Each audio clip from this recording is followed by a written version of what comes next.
వేదిక మీద ఉన్న ఈ జంజీ యువకులు గాని, ఇక్కడున్న సోదరి మనులు గాని, ఇక్కడికి తరలి వచ్చిన వేలాది మంది వీళ్ళెవరు కూడా కాంగ్రెస్ పార్టీ కార్యకర్తలు కాదు, కాంగ్రెస్ పార్టీ నాయకులు కాదు.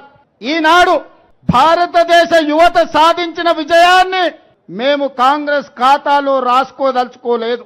ఈనాడు ప్రధానమంత్రి మెడలు వంచి ధర్మేంద్ర ప్రధాన్ రాజీనామా చేయించింది ఈ జంజీ యువకులు. మీ పోరాట ఫలితమే, మీ పట్టుదలనే ఈనాడు ప్రధానమంత్రి తల వంచి ధర్మేంద్ర ప్రధాన్ చేత రాజీనామా చేయించండు.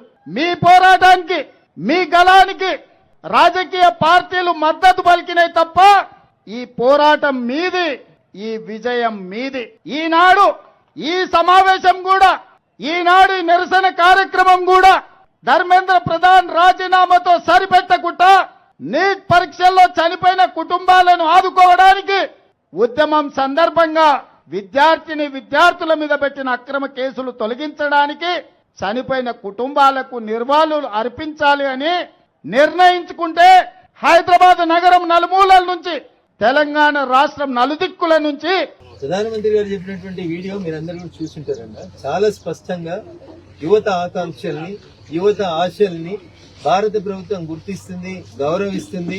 మీ న్యాయపరమైనటువంటి డిమాండ్ల పట్ల మేము సానుకూలంగా ఉన్నామని ప్రధానమంత్రి గారు చాలా స్పష్టంగా చెప్పిండ్రు. విద్యార్థుల మీద కేసులు లేని చాలా స్పష్టంగా చెప్తున్నారు. విద్యార్థులు కాని వ్యక్తులు ఏమైనా చేస్తే తర్వాత ఆలోచిస్తారు. సంఘ విద్రోహ శక్తుల మీద కేసులు పెట్టమని అడుగుతారు, ఎవరైనా అడుగుతారు కదా, ఏ పార్టీ అయినా అడుగుతుంది కదా. విద్యార్థుల మీద కేసులు ఉండవు, అంతవరకు భరోసా ఇస్తున్నారు. 100% విద్యార్థుల న్యాయమైనటువంటి కోరికల్ని భారత ప్రభుత్వం గుర్తించింది, గౌరవించింది. అంతవరకు మిగతా ప్రభుత్వాలు కూడా చేస్తే బాగుంటది.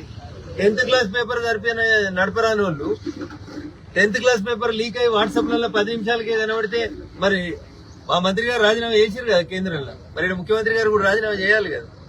నిన్న రాత్రి చేస్తాడేమో అనుకున్నాను నేను. ట్యాంక్ బండ్ మీద పోయి క్యాండిల్ లైట్ పట్టుకొని అంబేద్కర్ బొమ్మ కాడికి పోయి నాది కూడా తప్పైంది, 10వ తరగతిలో Telugu paper, Hindi paper leak అయింది, దానికి నేనే బాధ్యత వహిస్తున్నా.